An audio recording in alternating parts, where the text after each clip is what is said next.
People so often get caught up in the wonders of Ashuna, but these outsiders forget that while their cultures are over 100 generations removed from the cataclysm, the elves are only about 15, and they know how far they have yet to go.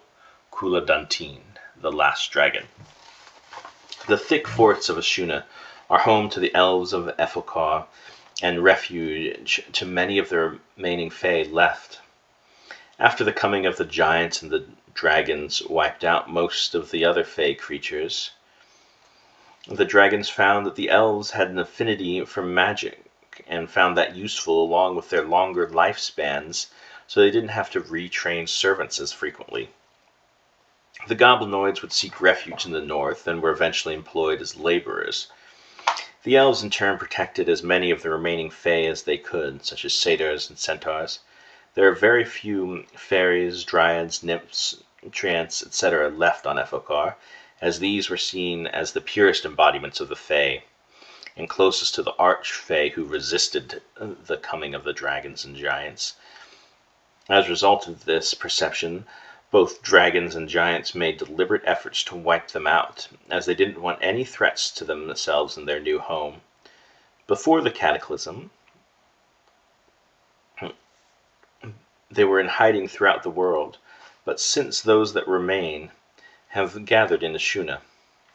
Prior to the cataclysm, the area that would become Ashuna already had the largest concentration of elves, as well as those they were shielding, as the forests there provided protection and had the closest connections to the Fae Wild as well as the Shadowfell. After the cataclysm, the elves continued to gather in these forests. For centuries, the elves had been the administrators and academics of the Dragon Empire. They took that knowledge and tried to build a new society. In their arrogance, they didn't realize that they didn't have the practical knowledge to make the machine they designed work. They tried to use dwarves and gnomes to help, but the fact that each were establishing their own societies and not being fully included in the elven one meant that it was a temporary solution that ended up causing tensions with those cultures long term.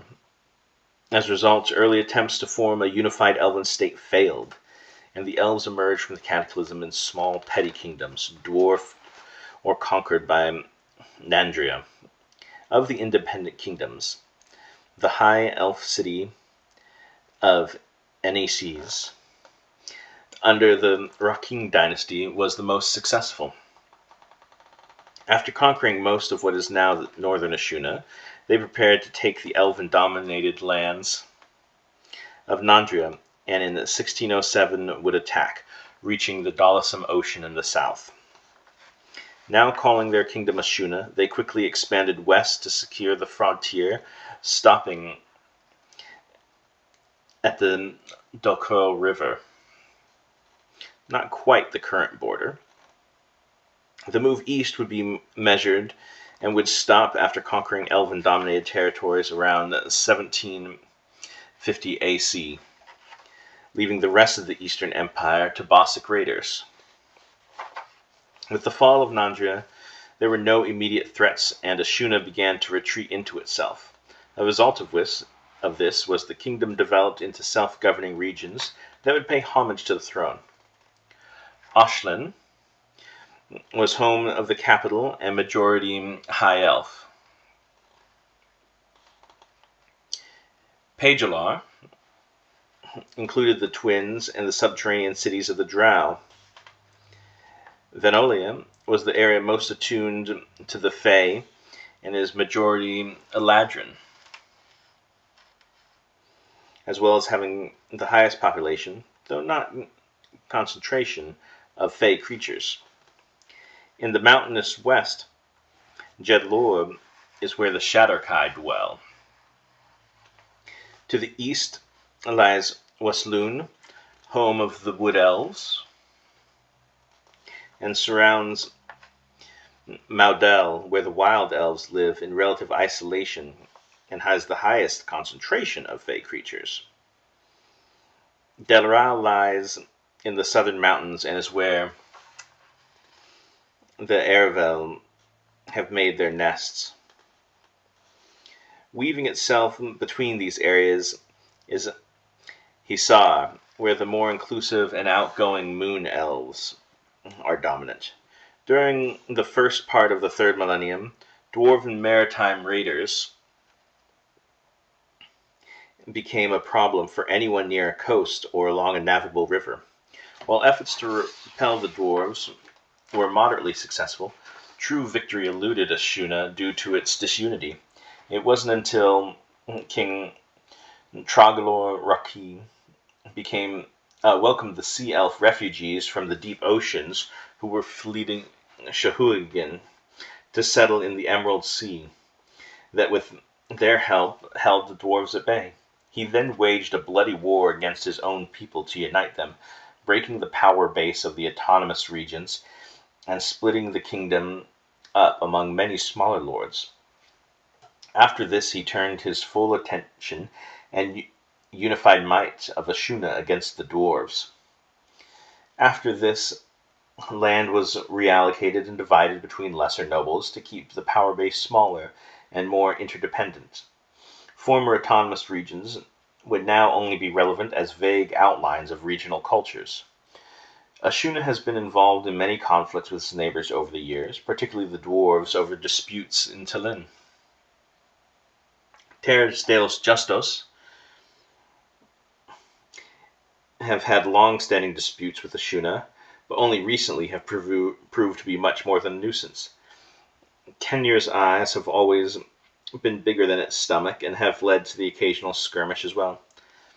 Heim's willingness to engage with other cultures has led to beneficial relationships, including marriages, but that too has led to some conflicts of claims in later generations. Despite these conflicts, Ashuna has grown into one of the most powerful states on Efoqar. It wields more arcane and natural magic than any other civilization. While a town might be built in a uniquely elven way, in trees connected with bridges, for example, the cities are grown. Massive trees that accommodate families inside, stones that are grown like crystals and then shaped. Despite the reputation for magical arts, the long memory of the elves has not forgotten the problems that arose out of the cataclysm, and so have maintained a more grounded outlook, and are also regarded as skilled craftsfolk as well. These skills have brought the elves much wealth, but also the jealousy of their neighbors. And so to defend themselves, they have maintained their martial prowess, both on land and in sea. They no longer have the largest navy, but their ships, often grown from single pieces of wood, are the best in the world. They also have a presence in the sky, with flying airships, griffin riders, and of course the Aravel. The current royal family consists of King Arathor, a son of King Lathan and Renisa. The throne after his father's death, was actually third in line, but his older sister Aliyah died, making him second in line. The first in line after his brother Galin was exiled.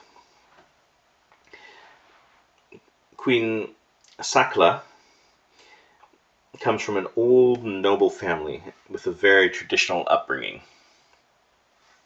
Princess Athalia, first in line for the throne, daughter of Arathun and Sakala, combines her father's charisma with her mother's pragmatism. Princess Esta, second in line for the throne. Prince Onus, third in line for the throne. Prince Hastios, fourth in line for the throne, son of Galin and Noak. His mother was a hobgoblin, and his father sent him to live with the elves to get for his education. He is loved by his cousins and uncle the king, though his aunt tends to reject his presence. He is much beloved as the people. Originally called the Unseelie Prince as a slur, it is now a term of endearment. He is the oldest of royal cousins. He is named in honor of Lord Hostios, his great-grandfather, who was accepting of his father's marriage and left the kingdom in protest. The name is a goblinoid translation to honor his mother's side as well. Galin, a second child of Lathan and Renisa, eldest brother of the current king, formerly a prince, but was exiled after he fell in love with Noak, a hobgoblin, while adventuring. When his brother came to the throne, he tried to bring him home, but Galin refused, though he did send his son home after his wife died. Dowager Queen Renisa was married to King Lathan before his death, daughter of Lord Hostios and Lady Sakleen. Lord Hostios, current status unknown, father of King Renisa, left the kingdom when his daughter and son-in-law, the previous king, disinherited and exiled his grandson for marrying a hobgoblin. In 2978 AC, there was a large number of astral elves born in the immediate wake of a fracturing of the sky. Occasional astral births would happen, but only a few every century. Since the fracturing, a few hundred are occurring every year. Speculation abounds, but there is no consensus for the specific cause or what it might mean.